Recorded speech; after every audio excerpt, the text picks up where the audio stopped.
Something that I always tell people, I think I say this to myself a few times a week, is that social is always evolving.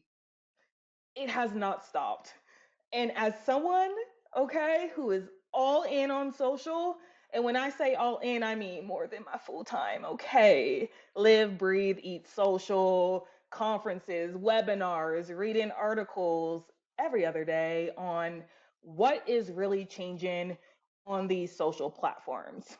Now, as a consumer, you might not notice a lot of these changes off the bat, or maybe if you're posting just occasionally.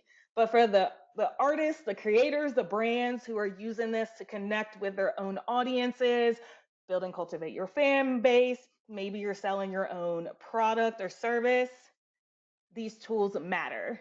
And the strategy that you have for the platforms that you decide to be active on does truly matter. So that is the topic of today's live stream. As I said, this topic has been highly requested all around. Okay, Jazz, what platforms should I be on? Where does my audience potentially already live and exist?